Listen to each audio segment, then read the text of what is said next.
Assalamu alaikum wa rahmatullahi wa barakatuh. Paix sur ceux qui suivent la guidée. Paix et bénédiction sur le prophète sallallahu alayhi wa sallam, sur ses compagnons, ses amis, sa famille, ainsi que sur tous ceux qui le suivront de bonne foi jusqu'au jour du jugement. Ce matin, je me suis aventuré à aller écouter un space de jeunes français musulmans pour un peu voir qu'est-ce qui se dit chez les jeunes. Bon. Alors j'arrive, Joulani traître, Joulani mécréant, c'est pire que tout, il a accepté ci, il a accepté ça, les vrais ils vont jusqu'au bout, même si c'est la misère, ils endurent, etc. etc. Alors moi j'ai un message très très simple en fait. Je me suis dit, il faut que je fasse ça dans un audio parce que ça va faire réfléchir d'autres personnes qui pensent comme ça. Et évidemment, il faut écouter avec honnêteté, parce que c'est ça le problème, il faut être honnête avec soi-même. Alors, deux choses. Vous savez que les musulmans qui vivent ici en Europe, quand ils sont jugés par des gens de type Daesh, qu'est-ce qu'ils disent? Ah, ceux qui s'appesantissent chez le koufar, qui payent des taxes, parce qu'ils veulent le confort, la carte vitale, les logements sociaux, les trams, les facilités. Pour nous, ce sont des mécréants. Ils y éduquent leurs enfants, ils payent des taxes, etc. Ils n'ont pas à vivre là-bas. Donc en fait, ceux qui disent ça à propos, donc qui jugent d'autres personnes comme ça, ils doivent savoir qu'il y a d'autres musulmans encore plus extrêmes qu'eux, qui les jugent de la même façon par rapport à leur choix de vie, là où ils vivent et comment ils vivent en France et ailleurs. Et ça, ils oublient, en fait, tu vois. C'est-à-dire, en gros, la dichotomie mentale qui se passe chez ces gens-là, c'est quoi? En fait, ils disent, moi, j'ai quitté le Maroc et l'Algérie parce qu'il n'y a pas de justice, il n'y a pas de travail, etc. Et je suis en France et je ne compte pas bouger d'ici. Parce que je suis habitué, je parle français, je suis de nationalité française, j'y ai mes habitudes, ma famille, etc., etc. Pourtant, leurs pays ne sont pas riches, certes, mais sont viables. Des millions d'Algériens, de Marocains qui vivent dans leur pays, survivent. Alors moi, je pose une question simple, mais il faut être honnête, à nouveau. Si demain, le Maroc, l'Algérie, le Mali, peu importe, devient des États islamiques, avec la charia, etc., et ils sont bombardés, boycott, FMI, pas d'argent, pas de travail, misère, maladie, choléra, tout le monde vit dans des tentes, etc. Ces gens-là qui disent il faut être intransigeant, il ne faut pas négocier, Joulani ceci, Joulani cela, est-ce qu'ils vont partir vivre dans ces pays? Ils vont quitter leurs logements sociaux, leurs allocations, pour partir vivre dans un pays qui est bombardé, il n'y a pas d'argent, il n'y a pas de travail? C'est ça la question qu'il faut se poser, parce qu'il faut faire attention. C'est bien de venir avec des belles théories, puis il faut voir si on est prêt à se les appliquer à soi-même. D'autres points que j'ai entendus. La Syrie, le problème de départ, tout le monde a oublié. Hein. Le problème de départ, c'était, il y a un tyran, alawite, mais ça aurait pu être un tyran sunnite.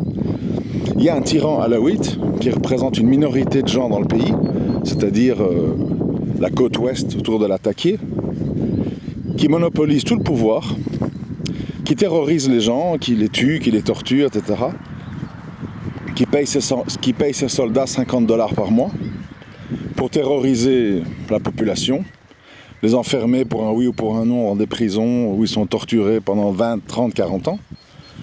Donc, le mandat, c'est cesser la tyrannie en Syrie et y établir la justice et la fin d'une gouvernance de terreur injuste. Ça, c'est le mandat de départ.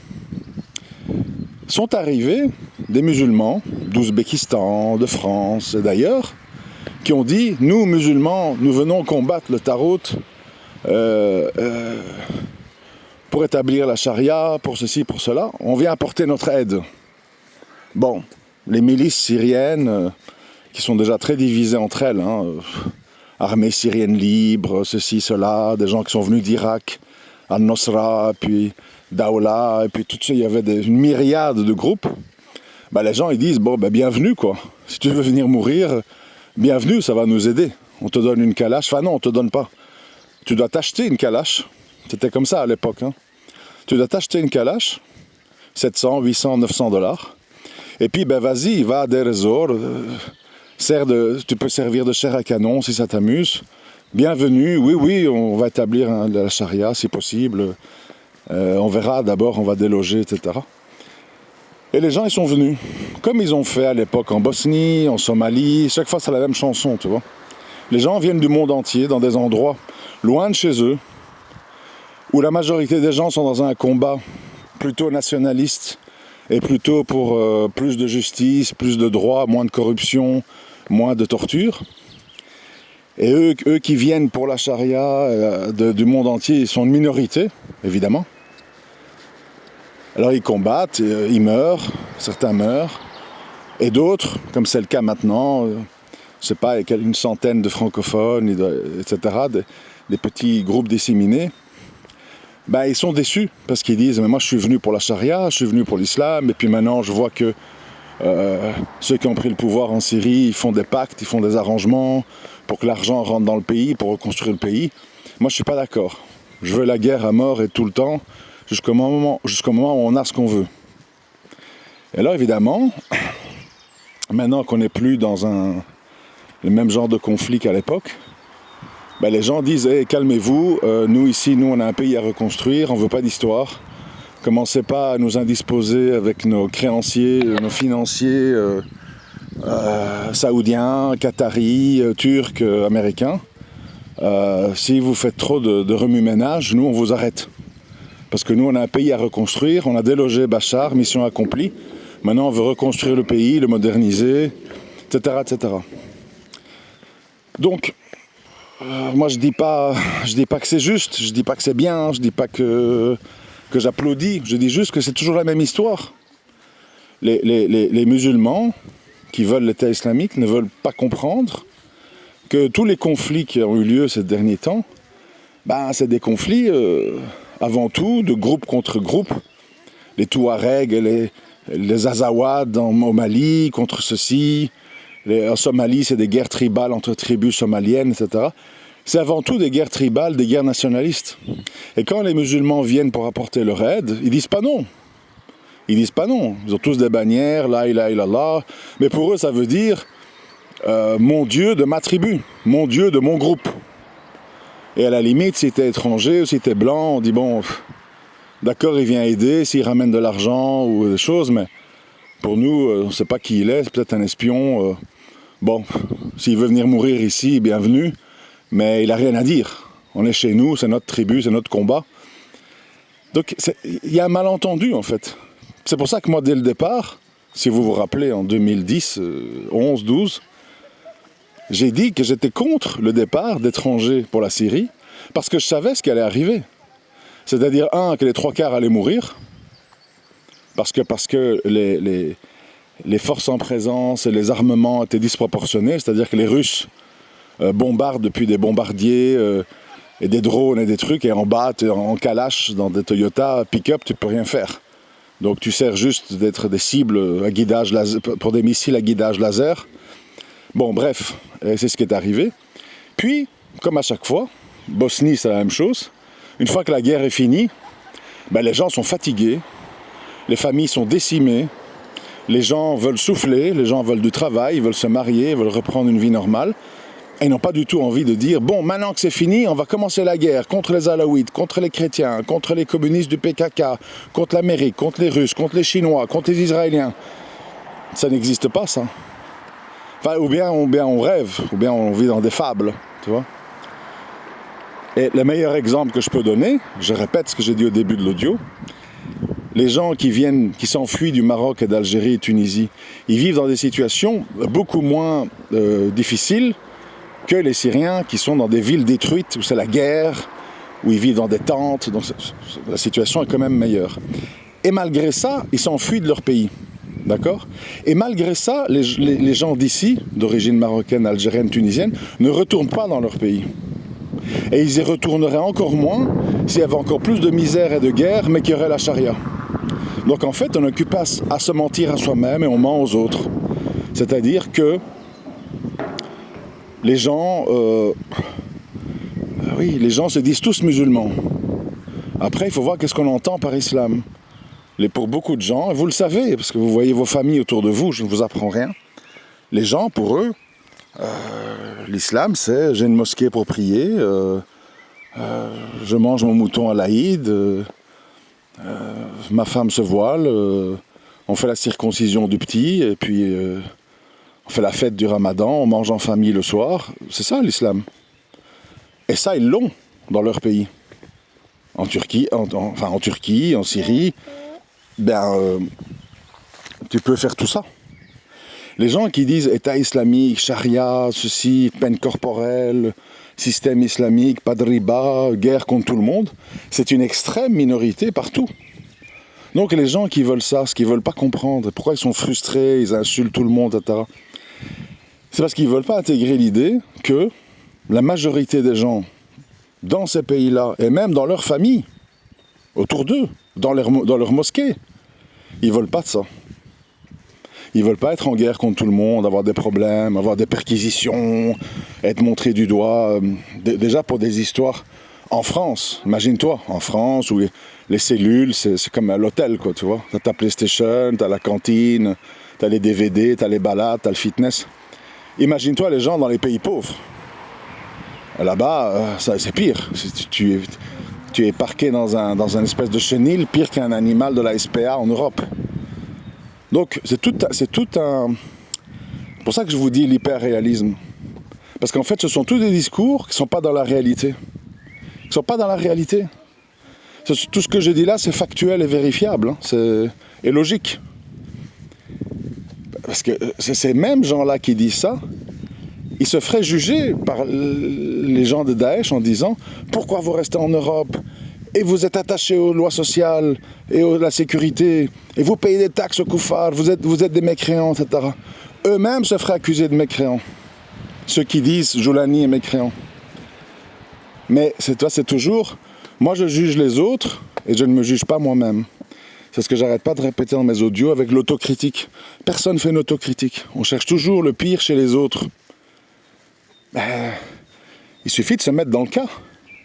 Si moi je sors de 13 ans de guerre, ma sœur a été violée par des soldats de Bachar, mon frère est mort sous la torture dans les prisons, c'est la misère, ma mère doit être opérée, on vit dans des tentes, il y a des maladies, les petits ne sont pas éduqués. Est-ce que j'ai envie de repartir en guerre comme tout le monde, avoir des sanctions économiques et ne pas avoir d'entrée d'argent? Qui accepte ça? Qui veut ça? Faut me dire, hein. Donc c'est facile à comprendre en fait que faire des leçons aux autres de loin c'est facile, se mettre à leur place c'est autre chose, et il suffit pour s'en convaincre de dire pour une situation qui est beaucoup moins pénible en Algérie, Maroc, Tunisie, les gens en masse s'enfuient pour venir s'installer au Canada, en Angleterre, en Suède, en France, en Belgique. Qu'est-ce que ça serait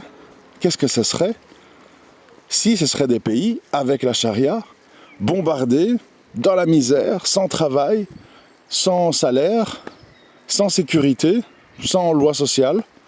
Qui irait vivre là-bas? Donc, en fait, le malentendu, c'est de dire « je rêve d'un système, alors que nous sommes faibles, désarmés, peu nombreux, je rêve d'un système où moi-même, je n'irai pas y vivre, où moi-même, je n'oserais pas y amener ma famille. » Mais eux, là-bas, pendant que moi je reste chez le koufar avec la carte vitale, eux, là-bas, ils doivent être intransigeants, ils doivent souffrir. Vous comprenez que ça n'a pas de sens. C'est utopique. Donc c'est pour ça que je dis c'est de l'utopie. Moi, je veux bien qu'on discute, mais tout ce que je viens de dire là, ce sont des faits. C'est la réalité, vérifiable, devant vous. Observez vos familles, observez vous-même. Mettez-vous en situation. Que feriez-vous ? Et voilà, c'est tout. Voilà, je n'ai parlé qu'un quart d'heure et ça suffit pour démonter tous ces discours utopiques. La réalité, elle est simple, je la répète à longueur d'audio. Nous sommes dans un monde où, malgré que les musulmans, entre guillemets, sont nombreux, ils sont faibles, en grande majorité. Les gens qui veulent charia, État islamique et compagnie sont ultra minoritaires partout. Et La majorité des gens autour d'eux n'en veulent pas. Ils veulent payer une dot, se marier, avoir un travail, un peu de confort, etc. Et donc, évidemment, quand ils sont en guerre, ils sont tout contents d'avoir de l'aide de musulmans. Oui, oui, charia, oui, oui, la ilaha illallah. Et puis une fois qu'ils ont gagné, ils disent, bon, maintenant calmez-vous, on a besoin d'argent, il faut faire revenir nos familles qui sont réfugiées aux quatre coins du monde. C'est pas le moment de faire de l'esbrouf et nous causer des problèmes. Et donc, à un moment donné, quand tu es dirigeant de gens comme ça, soit tu es jusqu'au boutiste et tu finis par te faire tuer et désavouer par les gens qui veulent pas de ça, ils sont crevés, fatigués, d'années de torture, etc. Soit tu essayes de contenter les gens et de petit à petit réislamiser avec l'ouverture d'écoles, avec des discours dans les mosquées, etc. Et ça prend du temps, ça prend une génération. Surtout après 50, 60, 70 ans de bassisme nationaliste. C'est évident à comprendre. Donc, le but, c'est quoi? Perdre le pouvoir et que ça retombe entre les mains d'un laïc, d'un druze ou d'un truc, et tout ça aura servi à rien? Ou d'essayer de contenter le peuple et de le réislamiser petit à petit? Parce que la réalité est que les musulmans sont faibles, divisés, pauvres, la majorité des gouvernements sont corrompus, etc. On connaît la chanson. C'est ça la réalité. Mais qui veut entendre ce discours? Pas grand monde. Les gens veulent des rêves, des nashids, des trucs qui ne concernent que 0,01% des musulmans et dont la plupart sont morts. Reste, comme tout le monde le sait, quand on parle des muhajiroun, reste 200-300 turkmènes par là, 150 francophones, etc., etc., parmi des millions de Syriens qui veulent du travail, la liberté, plus de torture, plus de prison, plus de police d'État qui les surveille et les emprisonne dès qu'ils disent un mot de travers. C'est ça la réalité. Et alors évidemment les muhajiroun ils s'étonnent. Ah mais nous on est venus, on a tout sacrifié, et maintenant voilà, on va nous renvoyer, il n'y a pas d'État islamique. Mais il suffit de regarder l'histoire, ça se passe chaque fois comme ça. On est content d'avoir l'aide des combattants musulmans. Une fois que la victoire est acquise, on veut reconstruire le pays, on veut de l'argent, et on n'a pas envie de gens qui sèment le trouble. Et donc, soit on se conforme à ça, et on est patient, et on fait de dawa, on réislamise les gens petit à petit, ou soit il faut partir. Parce que tu deviendras un indésirable qu'on finira par expulser. Moi, je ne sais pas expliquer mieux que ça, hein. C'est tellement évident, vous voyez, c'est tellement évident. Mais malheureusement, les gens vivent dans des mythes, se mentent à eux-mêmes, parce qu'eux-mêmes n'iraient pas dans un État islamique pauvre, bombardé, avec des sanctions internationales, ou si tu y vas, tu es fiché, dès que tu reviens, on te met en prison. Enfin, les gens n'iraient pas. Ils ne quitteraient pas la France, Avignon, Marseille, Lille, ils resteraient bien au chaud, la carte vitale. Et ils crachent de loin sur ceux qui viennent de sortir de la guerre, qui souffrent, et qui veulent se remettre sur pied, en disant « Ouais, le coufre, non, pas ça, tu peux pas faire ça, tu peux pas accepter ça. » Voilà, c'est de l'hypocrisie en fait. C'est des gens qui se mentent à eux-mêmes. C'est terrible. Et voilà, c'était un petit audio de 20 minutes pour un petit peu synthétiser ce que j'ai entendu ce matin. Essayer de faire contrepoids à tous ces mirages, ces illusions que j'entends, qui malheureusement, bon, je ne peux mettre ça que sur le dos de la jeunesse, mais c'est des gens qui ne voient pas la réalité en face. Assalamu alaikum wa rahmatullahi wa barakatuh.